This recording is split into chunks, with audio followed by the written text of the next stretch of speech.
Kembali lagi dengan Islam Calitra.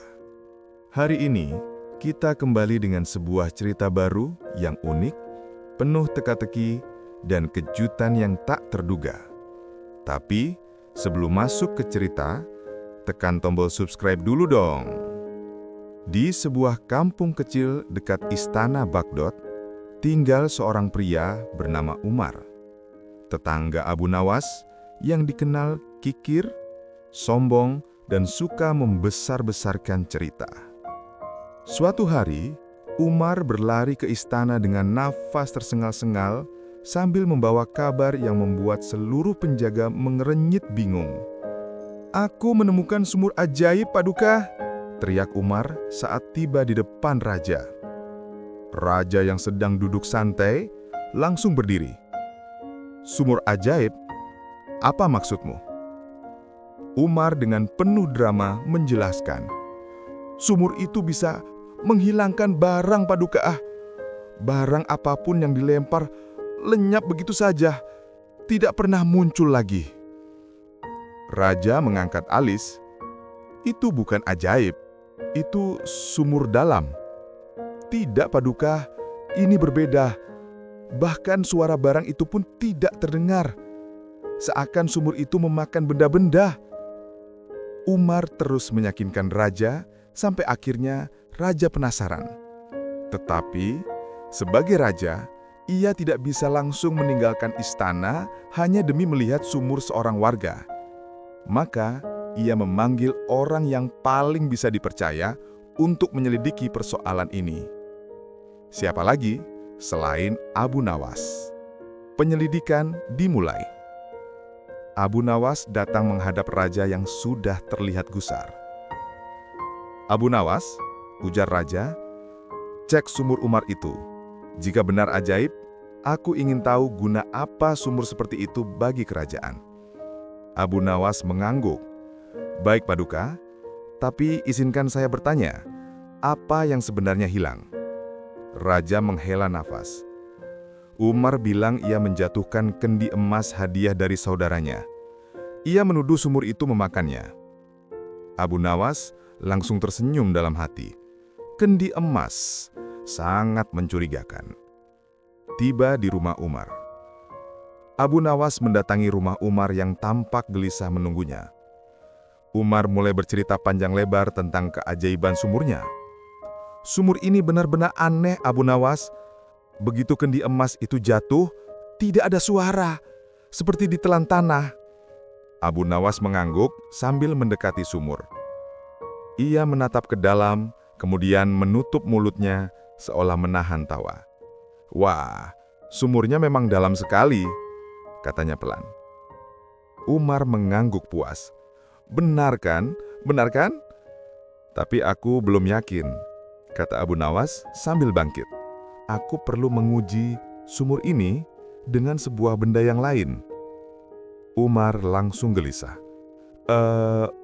Benda apa?" "Oh, benda sederhana saja. Misalnya seekor kambing." Umar tersentak. "Kambing? Tidak, kambing mahal." Abu Nawas tersenyum lebar. "Aneh. Jika kendi emasmu jatuh ke sumur, dan kau bisa kehilangan emas, mengapa kau lebih takut kehilangan kambing?" Umar terdiam. Wajahnya langsung pucat. Abu Nawas menangkap kebohongan. Abu Nawas akhirnya berkata dengan tegas, "Umar, kau tidak punya kendi emas. Kau memalsukan cerita agar orang menganggap rumahmu memiliki sumur ajaib dan membuatmu terkenal." Umar mencoba bergelemat, tetapi Abu Nawas tetap melanjutkan. "Aku tahu karena sumurmu hanya setengah kedalaman sumur normal. Tidak mungkin benda berat bisa jatuh tanpa suara. Dan aku menemukan sesuatu di pinggir sumur." Abu Nawas mengangkat serpihan tembikar. "Ini adalah pecahan kendi tanah liat, bukan emas." Umar semakin pucat. Aku hanya ingin dianggap hebat oleh warga dan oleh raja," katanya dengan suara kecil. Abu Nawas membawa Umar ke istana. Keesokan harinya, Abu Nawas membawa Umar menghadap raja. Raja terlihat kecewa ketika mengetahui kenyataan bahwa sumur ajaib itu hanya akal-akalan Umar. "Umar, kau telah membuang waktuku dan membohongi kerajaan," bentak raja. Umar gemetar, berlutut memohon ampun.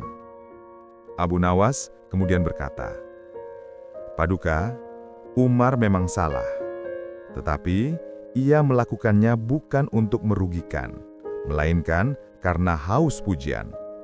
Bukan kejahatan besar, melainkan kebodohan besar." Raja akhirnya tertawa kecil. "Benar juga. Baiklah Umar, sebagai hukuman, kau harus membersihkan sumur itu dan menjadikannya sumur umum untuk warga kampung." Umar mengangguk pasrah. Pelajaran moral dari Abu Nawas. Setelah selesai dari istana, Abu Nawas berkata kepada Umar, "Sesuatu yang diciptakan untuk mencari perhatian, cepat atau lambat akan runtuh sendiri. Jika ingin dihormati, lakukan dengan kebaikan dan perbuatan nyata, bukan kebohongan." Umar menunduk malu, namun ia tahu Abu Nawas benar. Sejak hari itu, ia benar-benar merawat sumur itu dan menjadikannya sumur umum yang bermanfaat bagi banyak orang. Dan warga kampung pun sepakat, sumur itu akhirnya benar-benar menjadi ajaib, karena mampu mengubah hati seorang yang tadinya kikir menjadi lebih baik. Like, share jika kamu suka. Sekian dulu. Wassalam.